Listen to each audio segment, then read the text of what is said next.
Everyone, welcome once again. मैं शिवम पांडे एक बार फिर से आपके सामने आप सभी का स्वागत है एसएससी टी पॉइंट पे। आप सभी जानते हैं कि जब भी आप एसएससी टी पॉइंट पे आते हैं तो आपको आपके एसएससी की तैयारी में काफ़ी हेल्प मिलती है आपके बेस्ट एजुकेटर्स के थ्रू, जहाँ पे आपको English, science, maths, reasoning, GS का पार्ट यहाँ पे दिखाया जाता है। सॉरी, साइंस को आप स्किप कर दीजिए क्योंकि साइंस मतलब आपका जीएस में ही आ जाता है। खैर कोई बात नहीं। तो आज का टॉपिक क्या है? लास्ट वीडियो जो आपने देखा था उसमें आपने देखा था अनएम्प्लॉयमेंट के बारे में। इसका मतलब आज के टॉपिक में हम क्या शुरू करने वाले हैं? आज के टॉपिक में हम शुरू करने वाले हैं पॉवर्टी के बारे में, क्योंकि थंबनेल आपने देखा ही होगा। तो आज हम शुरू करेंगे पॉवर्टी के बारे में। अनएम्प्लॉयमेंट के टाइप्स के बारे में हम ऑलरेडी पढ़ चुके हैं। जिसको कोई भी डाउट हो अनएम्प्लॉयमेंट से रिलेटेड, वो जाके प्रीवियस वीडियोस में एक बार क्लिक जरूर करें। आपको वीडियो की लिंक आपको इसी डिस्क्रिप्शन में मिल जाएगी। साथ साथ पूरी प्लेलिस्ट है इकोनॉमिक्स की, तो इट्स बेटर कि आप एक बार पूरी प्लेलिस्ट देखें। अगर आपको इकोनॉमिक्स का पूरा कोर्स कवर करना है तो आपको प्लेलिस्ट के थ्रू जाना है। प्लेलिस्ट में बहुत ही स्ट्रक्चर्ड वे में सबसे पहले मैक्रो इकोनॉमिक्स के पार्ट कवर किए गए हैं, फिर शेयर मार्केट कवर किया गया है, फिर एक क्वेश्चन आंसर सेशन है, फिर दूसरा क्वेश्चन आंसर सेशन है, और उसके बाद आपको अनएम्प्लॉयमेंट, फिर पॉवर्टी, और इसी के साथ साथ अब कुछ माइक्रो इकोनॉमिक्स की वीडियोस आने वाली हैं। और जल्द ही आपके इकोनॉमिक्स का सिलेबस फिनिश होने वाला है।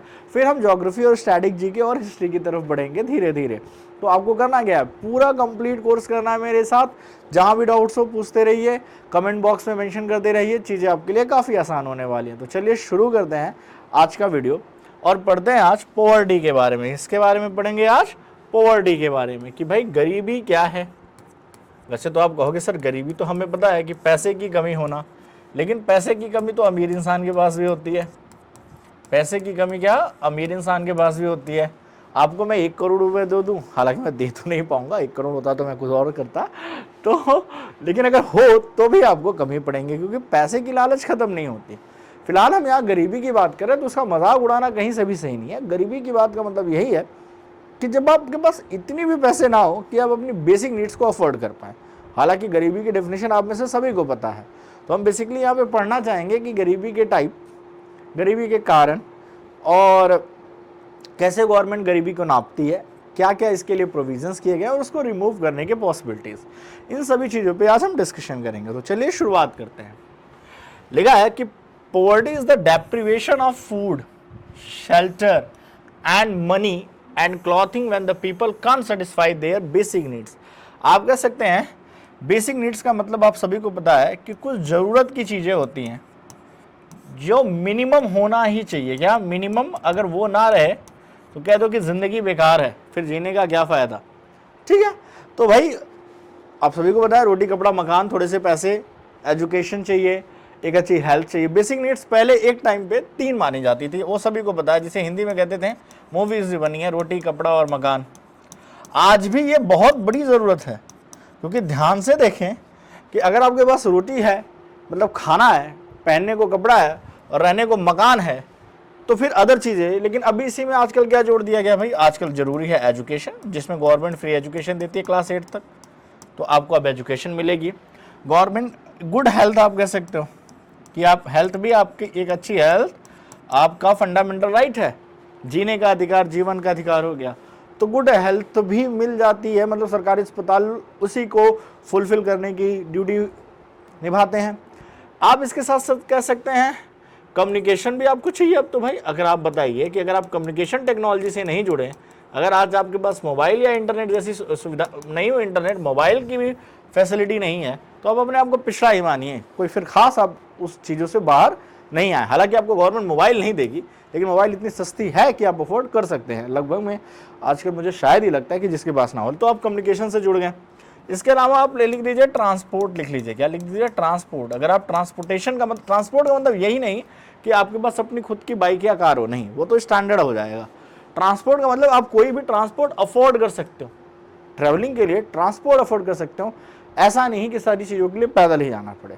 तो अगर आप जोड़े तो 1 2 3 4 5 6 7 ऐसे ही हैं। क्लीन इन्वायरमेंट लिख दीजिए, सैनिटेशन लिख दीजिए भाई, सैनिटेशन होना चाहिए। सैनिटेशन मतलब आप एक तरह से कह सकते हैं कि सफाई हो, क्लीन इन्वायरमेंट हो। खैर सफाई अपने हाथ में होती है, सरकार सारी सफाई नहीं करती है, कुछ ही दिन पहले मैं द्वारका मेट्रो स्टेशन पे था और मैंने देखा कि एक महाशय ने गुटखा खा के वहीं पे मेट्रो पे ही उसका फेंक दिया, क्योंकि मेट्रो पे डस्टबिन होती नहीं, क्योंकि मेट्रो को इसी तरह से बनाया गया है कि आप डस्टबिन वगैरह यूज़ ना करें, इतना कचरा करें ही ना, मेट्रो पे सभी चीज़ों की मनाही है।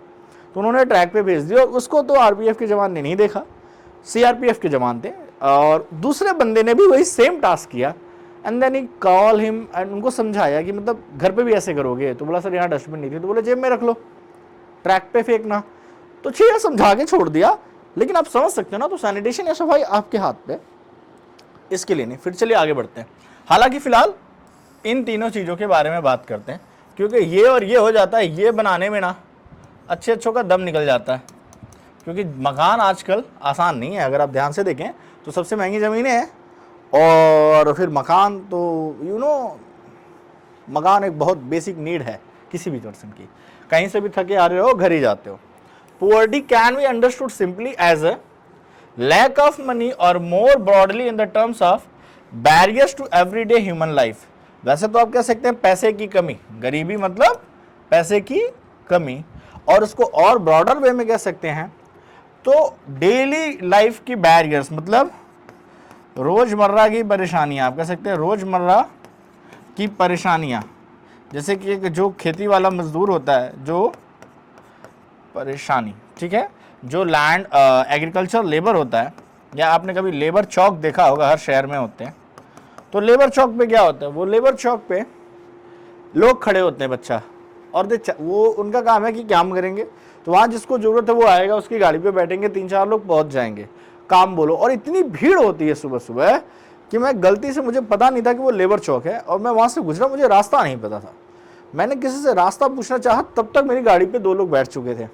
बाद में मैंने बताया कि भाई मैं रास्ता ढूंढ रहा हूँ और रास्ता पूछना था। बुरा लगा हमें भी कि मतलब या दे नीड इट या they think like that, but कभी कभी ऐसी मिसकम्युनिकेशन हो जाती है, क्योंकि आप जिस जगह पे हैं वहाँ की कम्युनिकेशन पे मैटर करता है। खैर चलिए, पुअर्टी अब आप मोटा सा रूप में समझ गए होंगे, और अगर कोई आपसे पूछे तो आप उसको ऐसे बहुत सारे एग्जाम्पल से पुअर्टी को समझा भी सकते हैं। ठीक है, चलिए आगे बढ़ते हैं और देखते हैं व्हाट इज पुअर्टी देन। तो ये तो हो गया कि lack of basic needs such as clean water, nutrition, health care, जो मैंने लिखा देखिए, शेल्टर, ये सारी चीजें आती हैं। Because the inability to afford this is also referred the poverty और डेस्टिवेशन पुअर्टी की जाती है, एब्सोल्यूट पुअर्टी कहते हैं। इस सिचुएशन में अगर आप अपनी बेसिक नीड्स को देखो, पुअर तो वो भी है, पुअर तो वो भी है जिसके पास रोटी कपड़ा मकान है, लेकिन वो भी अपने आप को गरीब कहेगा। क्यों कहेगा? कि मकान है लेकिन प्रॉपर हेल्थ नहीं है, क्लीन वाटर नहीं है, ऐसे कई लोग हैं। लेकिन जिनके पास वो भी नहीं है उन्हें एब्सोल्यूट पुअर कहते हैं। याद रखिएगा, ये वर्ड पूछा जाता है, एब्सोल्यूट पुअर्टी क्या है?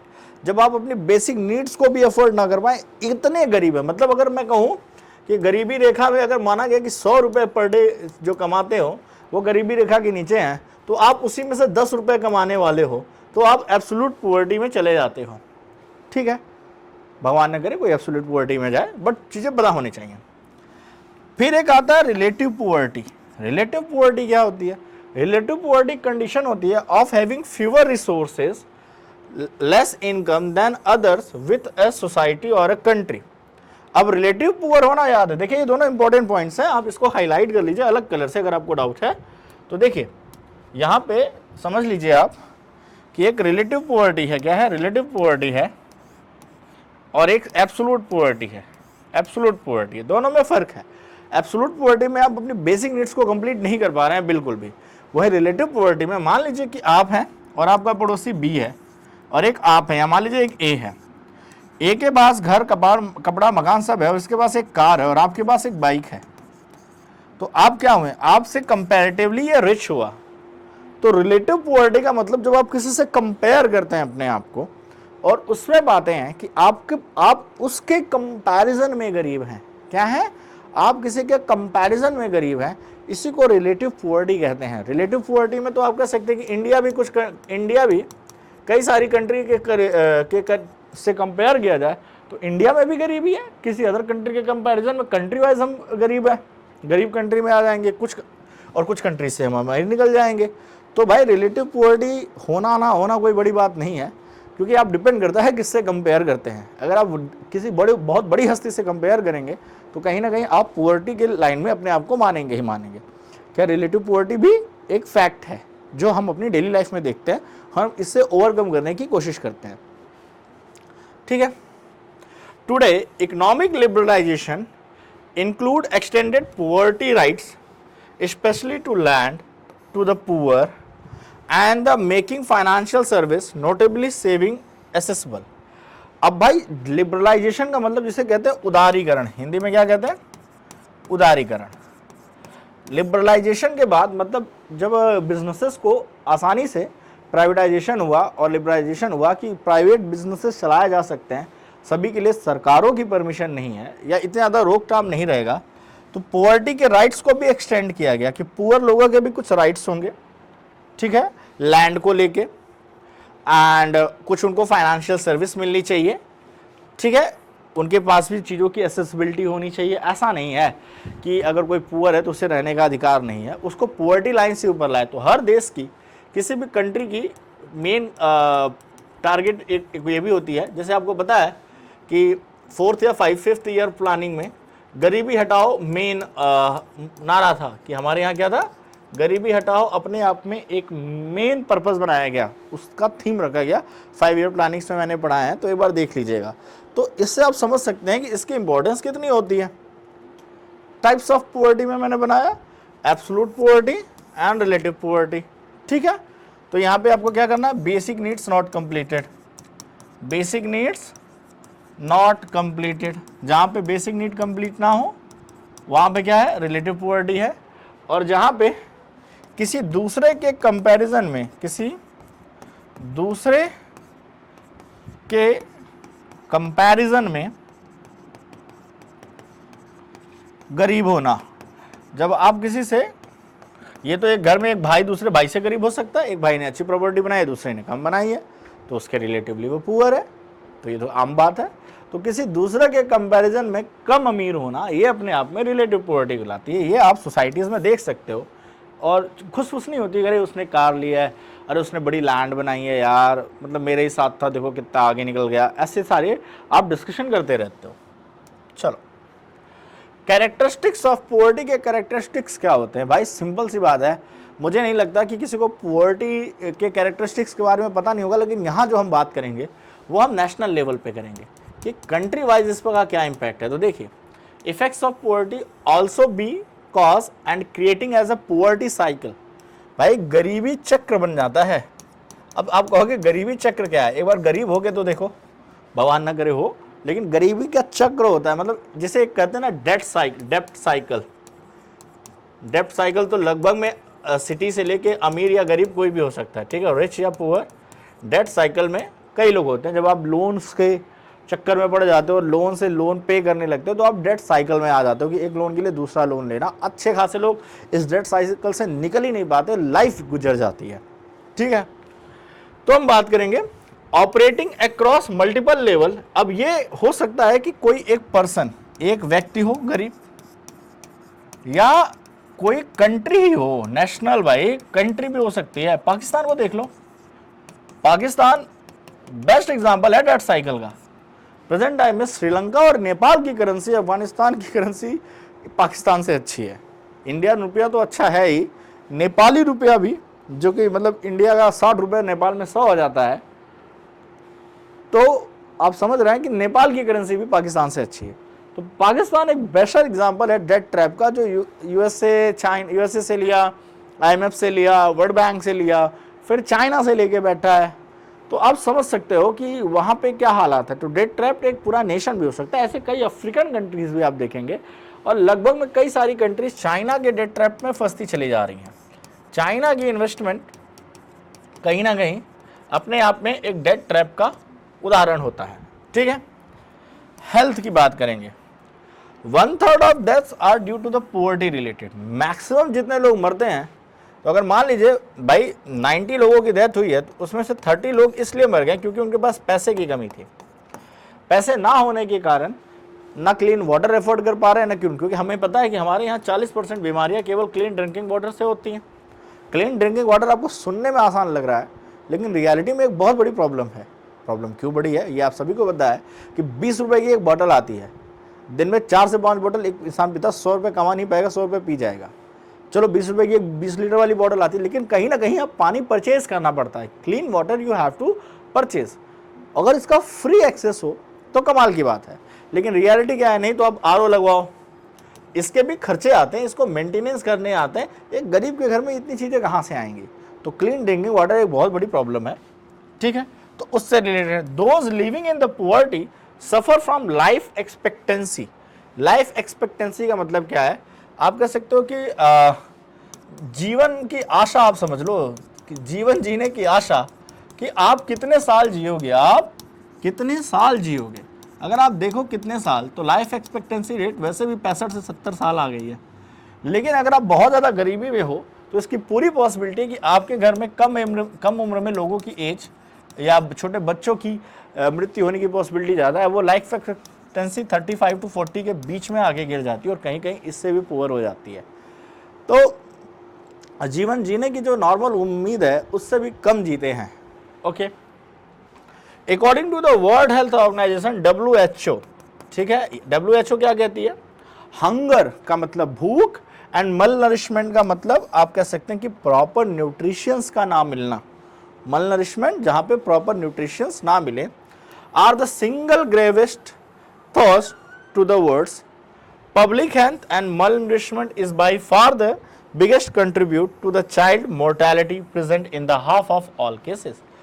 तो याद रखिएगा कि हंगर मतलब भूख, और मल नरिशमेंट का मतलब आप कह सकते हैं कि अच्छे तत्वों का ना मिलना। अच्छे तत्वों का ना मिलना मतलब कि जिसे आप कह सकते हो कि खाने में जो हमें न्यूट्रिशन चाहिए थे, जो प्रोटीन चाहिए, जो आप कहते हो फैट चाहिए, ठीक है, ये सारी चीज़ों का कम मिलना, इससे पब्लिक हेल्थ पे बहुत बड़ा फर्क आया है। और चाइल्ड मोर्टेलिटी रेट का मतलब होता है बाल मृत्यु दर।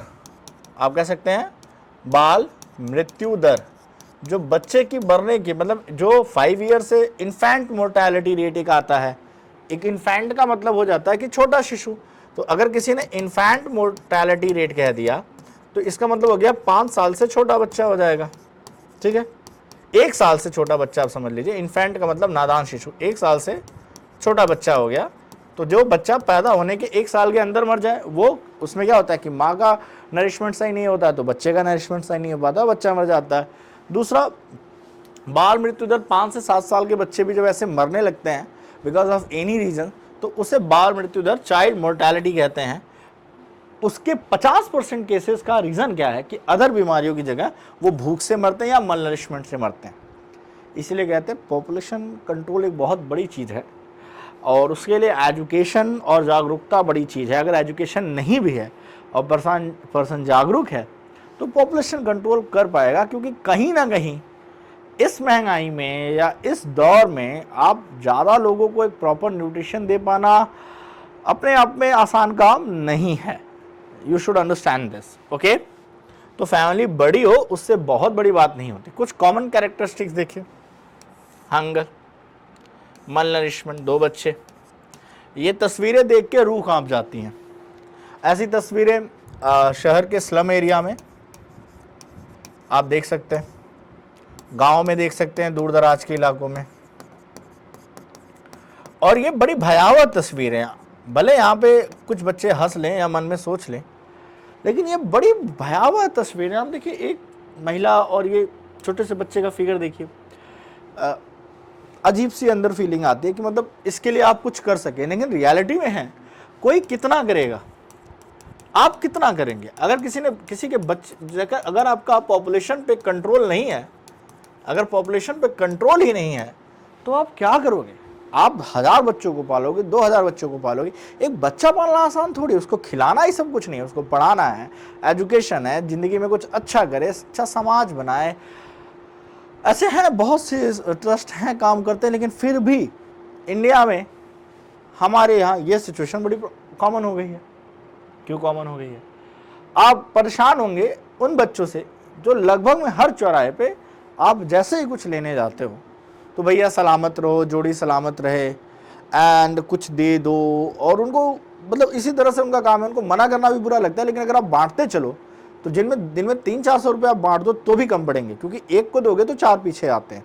तो यह सिचुएशन बड़ी भयावह सिचुएशन है इंडिया में, एक बहुत गलत इम्पैक्ट डालता है, एक गलत इम्पैक्ट डालता है। चलो हम इंडियन से ठीक है, जब कोई बाहर ही आता है, क्योंकि फिर ये ना एक बहुत गलत इम्पैक्ट डालता है कि इतनी अच्छी सोसाइटी में लोग जी रहे हैं, फिर ये लोग गरीब क्यों हैं, ये ऐसे कुछ तबका ऐसा क्यों है। खैर चलिए, पुअर हेल्थ है, डेट ट्रैप है, पहले कर्ज लेके कोई धंधा शुरू किया, खाया पिया, फिर उसके ऊपर ब्याज लग गया, ब्याज के बाद फिर कर्जा लिया, और उसके बाद इसके पास कुछ देने को भी नहीं है। डेट ट्रैप में इसकी ज़िंदगी कमर टूट गई, फिर सुसाइड से लेके बहुत सारे केसेस आते हैं। ठीक है, ये देखिए जेंडर इनइक्वालिटी, ये भी है। देखिए गरीबी में, जहाँ पे गरीबी है वहाँ पे एक चीज़ देखिएगा कि महिलाओं को बहुत ज़्यादा इज्जत नहीं दी जाती। वहाँ सोचते हैं कि लड़का पैदा होगा तो कम से कम कुछ कमा के देगा, लड़की होगी तो क्या करेगी। तो भ्रूण हत्या एक कॉमन है, और जेंडर इनइक्वालिटी, ज़्यादा एजुकेशन में ना प्रेफरेंस करना या ये करना, ये सारी चीज़ें बड़ी कॉमन है, मुझे बताने की ज़रूरत नहीं है। तो आपने ये सारी देखी होंगी, ये कुछ फिगर आपको बयान कर रहे हैं कि पुअर पीपल्स के कॉमन कैरेक्टरिस्टिक्स क्या होते हैं। हालांकि इससे भी भयावह होते हैं, बस ये कुछ नॉर्मल पिक्चर्स आपके सामने मैंने शो की है। चलिए कैटेगराइज करते हैं क्रॉनिक पुअर को, ट्रांजिशेंट पुअर्स एंड नॉन पुअर। यहाँ पे ये जो 3 ग्राफ हैं, ये कमाल के ग्राफ हैं, इनको समझते देखते ही आप समझ जाएंगे कि मैं कहना क्या चाह रहा हूँ। ये तीनों ग्राफ अपने आप में तीनों पुअर्टी को दिखाते हैं। चलिए पहले तो पुअर्टी लाइन क्या है। पुअर्टी लाइन अभी मैं आपको एक्सप्लेन कर दूंगा कि पुअर्टी लाइन क्या होती है। पुअर्टी लाइन मिनिमम रिक्वायरमेंट्स को देख के, अगर मिनिमम रिक्वायरमेंट्स है, ठीक है, जो भी मिनिमम रिक्वायरमेंट्स होती है, मिनिमम ज़रूरतें जो होती हैं किसी भी पर्सन को पर पर्सन पे, उसकी मॉनेटरी वैल्यू निकाली जाती है। क्या निकाली जाती है?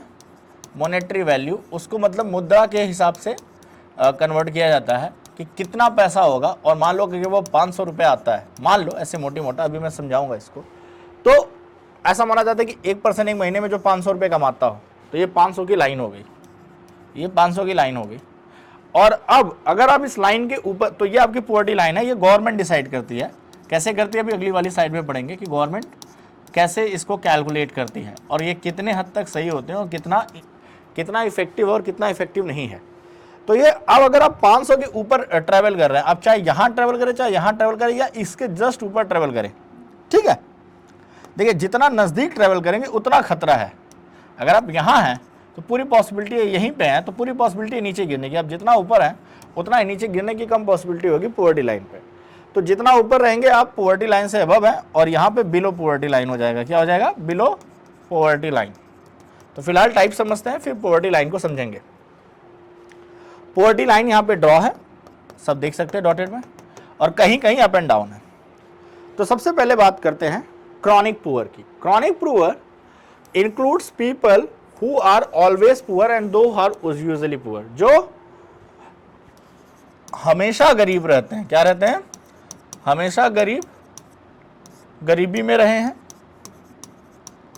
और पूरी पॉसिबिलिटी है कि आगे भी गरीबी में ही रहेंगे, गरीबी में रहे। यूजुअली पुअर, कभी कभी उड़ जाता है। जैसे ये देखिए, यूजुअली पुअर का मतलब और ऑलवेज पुअर का मतलब क्या होगा उसमें समझ लीजिए। चलिए मान लीजिए एक एग्रीकल्चर लेबर है, मैं आपको समझा देता हूँ। एक एग्रीकल्चर लेबर है, जिसे आप खेतिहर मजदूर कह सकते हैं। खेतिहर मजदूर है। तो जब कटाई का सीज़न आया, गेहूं की कटाई का सीज़न आया या धान की कटाई का सीज़न आया, क्रॉप की जब याइल्ड जब रेडी हो जाती है तो हार्वेस्टिंग का सीज़न आता है। उस सीजन में उसे दबा के काम मिलता है, मतलब 2 महीने इतना काम रहता है कि वो 24 घंटे भी करे तो शायद काम कम पड़ जाए, ठीक है, समय कम पड़ जाए उसका। तो आप कहोगे कि उस टाइम पे वो क्या करेगा? हल्की सी उसकी इनकम ज़्यादा होगी, और 1-2 महीने के लिए, 1 से 2 मंथ के लिए वो क्या होगा? पुअर्टी लाइन से थोड़ा ऊपर आ जाएगा, उसकी रोजी रोटी सब अच्छी चलने लगेगी, अगर वो एक टाइप का सीजनल वर्कर है और उसकी कोई स्किल है, ठीक है। ऑलवेज पुअर में वो जो कभी भी इस पुअर्टी लाइन के ऊपर जा ही नहीं पाते हैं, ये वो है। और यूजुअली पुअर वो जो कहीं 1-2 महीने, 1-2 महीने ऊपर उड़ जाते हैं, बाकी ऐसे ही रहते हैं। इन दोनों को मिला के हम कहते हैं क्रॉनिक पुअर। क्या कहते हैं बेटा? Chronic poor. तो क्रॉनिक पुअर का मतलब बिलो द पॉवर्टी लाइन रहेंगे, और उसी में अगर यूजुअली में आ गया तो कभी कभी निकल जाएगा। लेकिन कहने का मतलब ये है कि अगर आप 12 महीने में 11 महीने पॉवर्टी लाइन के नीचे रहते हैं तो आप क्रॉनिक पुअर के टर्म में ही आएंगे। ठीक है, तो क्रॉनिक पुअर्स में कोई डाउट नहीं। जो मैंने पुअर्टी के टाइप बताए थे वो थे relative poverty and absolute poverty. यहाँ पे पुअर्स के टाइप हैं, ठीक है, गरीब लोगों के टाइप्स हैं। ट्रांजिशन वर्ड से ही पता चलता है कि ये जनाब हमेशा पुअर नहीं रहते हैं। ट्रांजिशन में दो तरह के आते हैं, एक चर्निंग पुअर आते हैं, चर्निंग, एंड ओकेजनली क्या होते हैं इनको समझ लेते हैं। ट्रांजिशन पुअर में be classified as a churning poor who regularly move in and out of poverty, जो अक्सर पुअर्टी लाइन के अंदर या बाहर आते हैं, लाइक स्मॉल फार्मर। इसका बेस्ट एग्जांपल मैं खुद हूं, मैं खुद था, नॉट हूं बट था। एक तरह से समझिए इसमें क्या था कि भाई क्या होता है कि एक टाइम पे था कि हम लोग पढ़ते थे और पिताजी किसानी करते थे। पिताजी हमारे किसान हैं, ये मैं आपको पहले बता चुका हूँ। पापा किसानी करते थे। तो होता क्या था, हमारे यहाँ जो क्रॉप्स होती हैं उसमें सबसे अच्छी गेहूं की क्रॉप होती है। ठीक है, इसमें हम सरप्लस पा जाते थे। अब सरप्लस पाने के साथ साथ लेकिन इसके लिए जो पैसे लेते थे पिताजी कहीं ना कहीं ब्याज से उठाते थे। हम पढ़ने वाले थे तो कोई आउटर इनकम का सोर्स नहीं था, और अगर गेहूं की फसल अच्छी हुई तो चलो उसका ब्याज वगैरह चुकाने के बाद ज़्यादा बचता नहीं लेता, लेकिन 2-3 महीने ऐसा होता था कि हमारी इनकम का लेवल अप।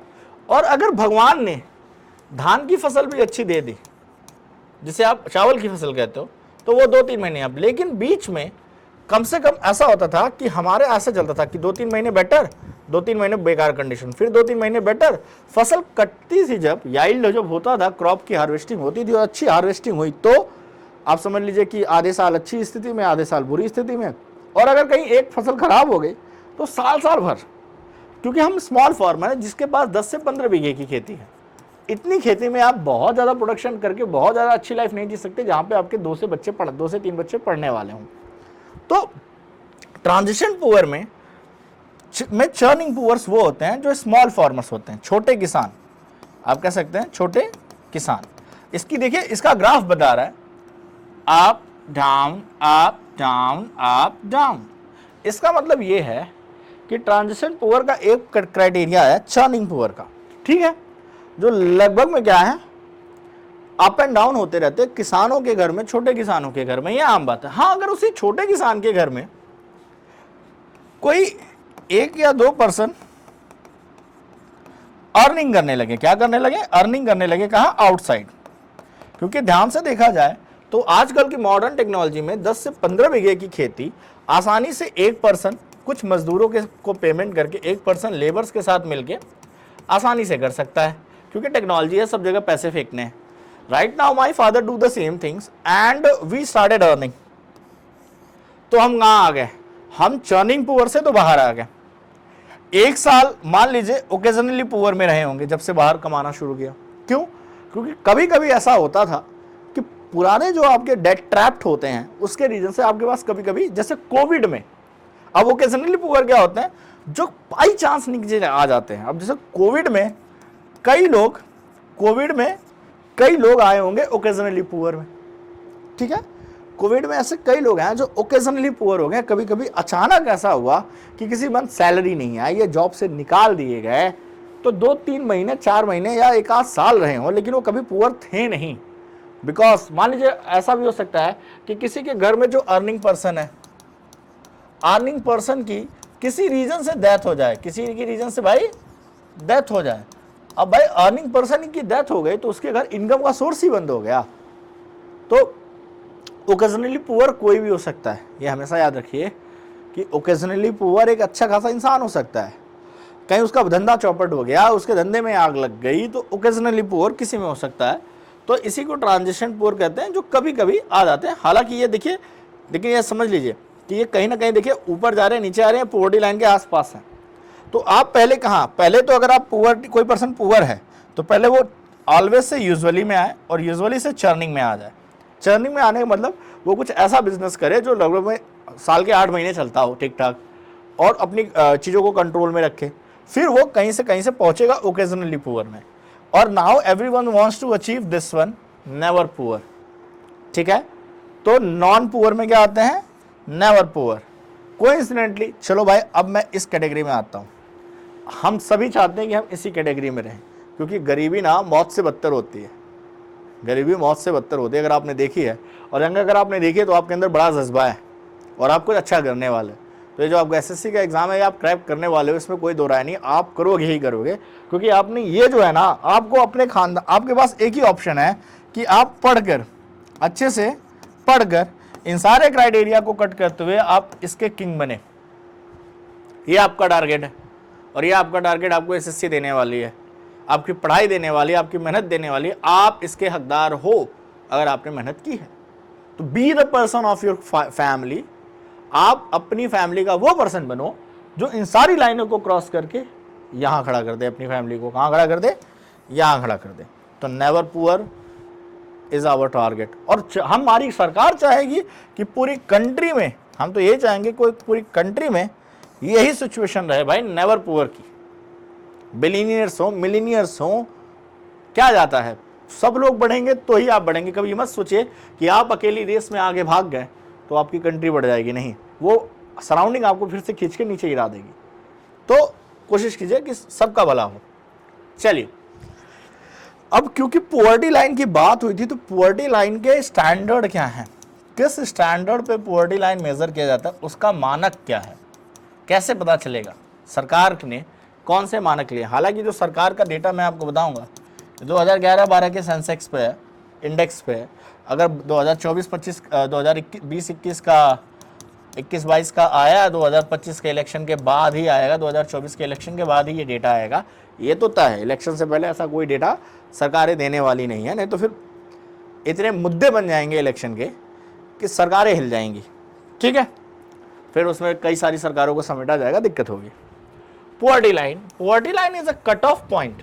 जैसे कि एक एग्जाम देते हैं तो एग्जाम का कट ऑफ होता है ना, वैसे इसका भी कट ऑफ है, जो मैंने बोला line of distribution which usually divides the population of the country as a poor and non poor. तो इंडिया की 140 करोड़ की पॉपुलेशन में अगर मैंने एक कट ऑफ लाइन ड्रॉ कर दी, तो मैं चाहूंगा कि मेरी 130 करोड़ की पॉपुलेशन से ज़्यादा है, मैं तो चाहूंगा 140 की 140 करोड़ पॉपुलेशन इस लाइन के अबव आए। जब ये नया डेटा आएगा तो पता चलेगा हमें, ठीक है। People having income below the poverty line is called poor and people with the income above the poverty line is called non poor, ठीक है। तो आपको क्या करना है, आपको नॉन पुअर की कैटेगरी में रहना है, ठीक है, ये तो हम सबको पता है। तो पुअर्टी लाइन डिसाइड कौन करता है, कैसे डिसाइड किया जाता है पुअर्टी लाइन? इन इंडिया हम मंथली पर कैपिटा एक्सपेंडिचर, एक महीने में होने वाला खर्च, एक महीने में होने वाला खर्च, एक महीने में एक पर्सन पे या एक परिवार पे कितना खर्चा आ सकता है, उसकी बात करते हैं। मतलब कहते हैं मंथली एक्सपेंडिचर। आप क्या कह सकते हैं, मंथली एक्सपेंडिचर, कि मंथली कितना पैसा खर्च होगा, ठीक है। MPCE method used to determine poverty line. और दूसरा मेथड है, एक ये है और एक ये है मिनिमम कैलोरी इनटेक, कि भाई कितनी ज़्यादा एनर्जी चाहिए उसको काम करने के लिए, फूड के साथ कितनी ज़्यादा एनर्जी चाहिए। तो देखिए भाई, इसमें क्या करते हैं, मॉनेटरी वैल्यू निकालते हैं मिनिमम कैलोरीज की 2011-12 के डेटा से, ठीक है। तो समझते हैं, ये कुछ डेटा गलत है, चलिए। कैलोरी वैल्यू में याद रखिएगा 2011-12 का डेटा करता है कि अगर आप रूरल एरिया में हैं, कहाँ पे हैं, रूरल एरिया में है, तो आपको 2400 कैलोरीज चाहिए एक दिन में खाने के लिए। आपके खाने में इतना न्यूट्रिशन हो कि आपको 2400 कैलोरीज मिनिमम मिले सर्वाइवल के लिए, क्योंकि रूरल एरिया में लोग फिजिकल वर्क ज़्यादा करते हैं। वहीं अर्बन एरिया में इसे कम रखा गया, क्योंकि कहीं ना कहीं आप ऑफिस जॉब वाले हैं, या कहीं ना कहीं आपके पास जितनी सुविधाएं या चीज़ें आपके आसपास मौजूद हैं, तो आपको रूरल एरिया की तरह उतना ट्रैवल नहीं करना है, चीज़ें बेहतर मिलेंगी, ठीक है। Calories as a person in a day in urban areas, तो याद रखिएगा ये। दूसरी बात करें अगर हम यहाँ पे, तो आप पाएंगे कि monetary value of the minimum calories intake, तो देखिए monthly per capita consumption expenditure के हिसाब से 2011-12 में निकाला गया कि अगर एक पर्सन को 816 रुपये, देखिए मंथली है, महीने का लिखा गया है, आप समझ सकते हैं, 816 रुपये 2011-12 का डेटा कहता है कि रूरल एरिया में, कहाँ पे, रूरल एरिया में, मतलब गांव एरिया में एक 816 रुपये, क्योंकि गांव एरिया में खर्चे कम होंगे और शहरी एरिया में 1000 रुपये मंथली एक पर्सन के पास हो, परिवार के पास नहीं है। समझिए यहाँ पे एक व्यक्ति की बात की जा रही हो, एक परिवार 816 रुपये में खाएगा कि मर जाएगा वो। तो 1000 रुपये की अर्निंग कर पाता है, ठीक है, तो वो गरीब नहीं है, तो वो गरीब नहीं है। अब मान लीजिए कि भाई, अब यहाँ समझिए कैसे विडंबना कैसी है कि एक पर्सन है, चलो मैरिड है तो वाइफ हो गई, एक से हो गए 2, चलो बड़ा समझदार है तो उसने 2 बच्चे किए, 2 बच्चे किए तो हो गया 4। तो अब वो 1000 से उसका काम नहीं चलेगा, फिर तो उसको 4 के हिसाब से 4000 रुपये कमाए, और गांव में 8 के हिसाब से 3200 की समझ लो भाई 3500 रुपये इसे भी चाहिए। अच्छा, ये तो हो गई न्यूक्लियर फैमिली, भाई माँ बाप हैं, उनको कैसे आप छोड़ देंगे। चलो भाई माँ बाप हो गए, 2 वो पकड़ लो 2000, अब कितने हो गए 6000। ये तो मिनिमम है कि आप सरवाइव करेंगे, मिनिमम है कि आप सरवाइव करेंगे, ठीक है। 2011-12 में 6000 की सैलरी पाना भी बड़ी बात होती थी, आप समझो ना। ये 2011-12 में 6000 की सैलरी पाना बड़ी बात होती थी एक वर्कर के लिए, एक महीने की 3000, 3500, 4000 पे काम करते थे लोग, अंडरस्टैंड। आज के टाइम पे 6000 आम बात है, और आज भी आपको देखेंगे 8000 से 10,000 की जॉब्स मिलती हैं लोगों को करनी पड़ती है 6 घंटे 8 घंटे की। तो रियलिटी, क्योंकि ये मैंने क्यों हुआ, ये अंडर एम्प्लॉयड मैंने अनएम्प्लॉयमेंट में कल पढ़ा दिया, तो आप वहां से देख सकते हैं। चलिए, अब क्रिटिसिज्म, भाई आप भी कहेंगे कि इसको क्रिटिसाइज तो करेंगे पुअर्टी लाइन को कि अरे क्या बोल रहे हो, इतने में कोई क्या खाएगा। सवाल तो ये है कि भाई इतने में कोई क्या ही खाएगा, कैसे जिएगा। आप तो भाई आजकल के बच्चे हो, आपकी तो पॉकेट मनी जैसे भी शब्दों का उपयोग होता है, और आपको पॉकेट मनी भी मिलती है, तो आपकी पॉकेट मनी में 3-4 हज़ार रुपये गिर जाते हैं, तो एक फैमिली कैसे सर्वाइव करेगी। तो चलिए देखते हैं। The method group all the poor together does not differentiate between the very poor and other poor. पहली बात कि चलो ठीक है, आपने कहा 1000 रुपये, और आपने ये पुअर्टी लाइन लगा दी 1000 रुपये की अर्बन एरिया में, कोई बात नहीं। एक पर्सन है जो 990 रुपये कमाता है, वो भी पुअर है, और एक पर्सन है जो 90 रुपये कमाता है, वो भी पुअर है। आप कैसे डिफ्रेंशिएट करेंगे कि ये जो आपकी पॉलिसी है पुअर्टी हटाने की, या जो आप पुअर्स को प्रॉफिट देने वाले हो जो भी स्कीम के थ्रू, तो सबसे ज़्यादा जरूरत किसको है, इसको है। इसको सिर्फ थोड़ा सा धक्का मिला तो ये बाहर आके खड़ा हो जाएगा, 10 रुपये की बात है। लेकिन इसको तो 910 रुपये चाहिए, तो सबसे ज़्यादा जरूरत किसको है, इस वाले को है। लेकिन इसके लिए आपके पास कोई कंफर्म डेटा नहीं है कि कौन ज़्यादा पुअर है, अंडरस्टैंड। वही लिखा है कि poor and the other poors में डिफ्रेंशिएट करना मुश्किल है। तो स्कीम की जो बेनिफिट्स हैं वो लगभग पॉवर्टी लाइन के नीचे जो भी आएंगे उनको मिल जाएंगे। चलिए, अच्छा, this mechanism is helpful to identify the poor as a group to be taken care of by the government. तो इससे ये पता चला, लेकिन द मोस्ट पुअर का पता नहीं चलता। लेकिन चलो ठीक है भाई, इनको भी खाने को मिलेगा और इनको भी खाने को मिलेगा। अरे भाई ये 910 चाहिए तो इसको कम से कम 500 तो मिल रहा है, कुछ तो ऊपर आया। बद से बदतर की जगह बेहतर तो हुआ, कहते ना, बेहतरीन नहीं लेकिन बेहतर होना भी कोई गलत बात नहीं है।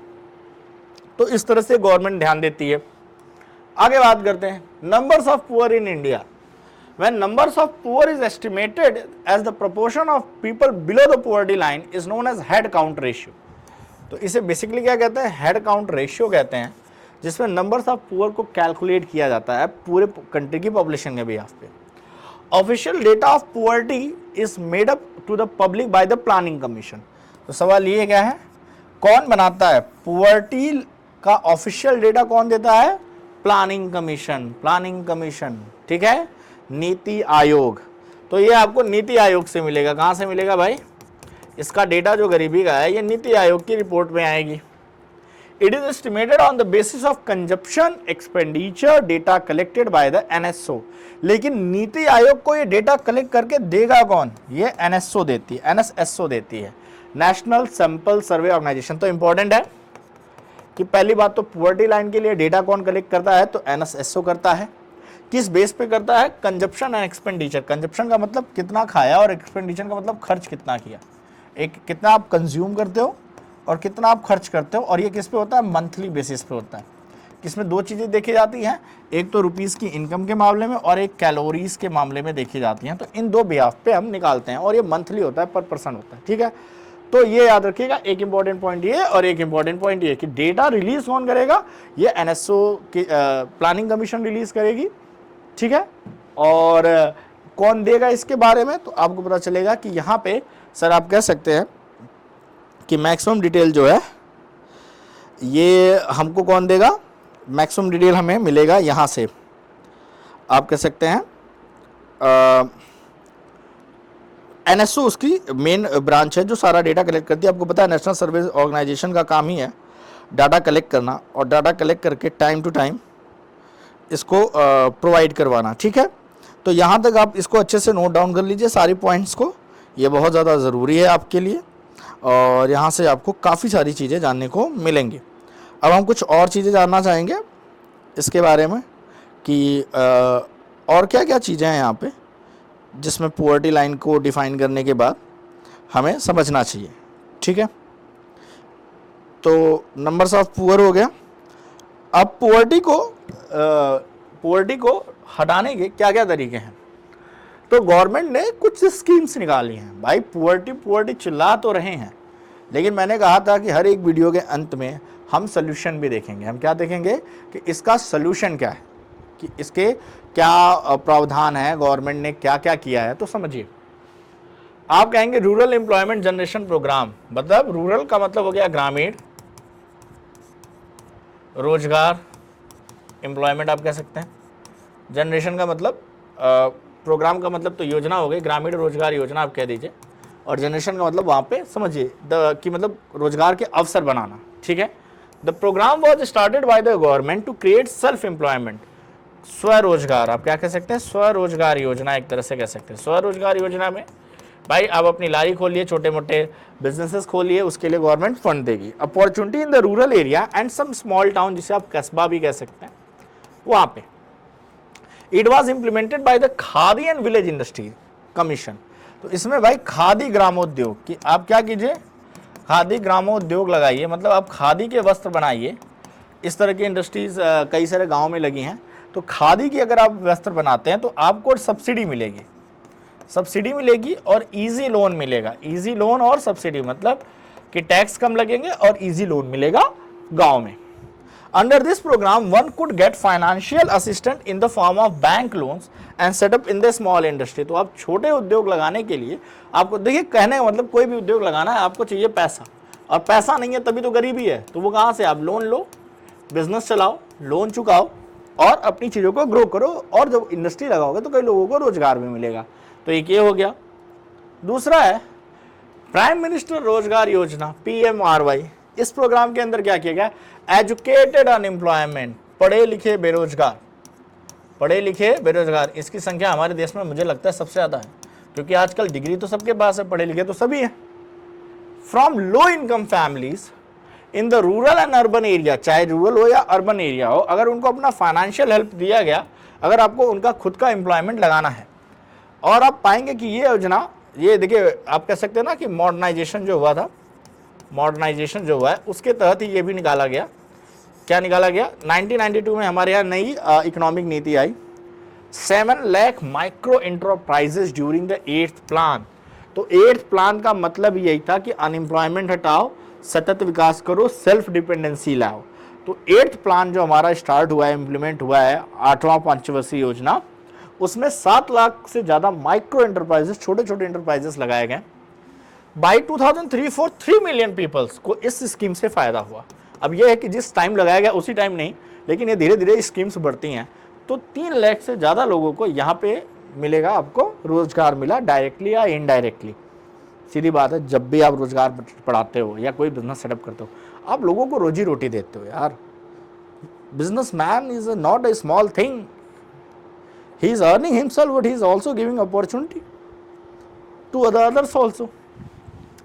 फिर मनरेगा आया, आपको पता है मनरेगा 2004 या 6 की 2006 में आया है मनरेगा।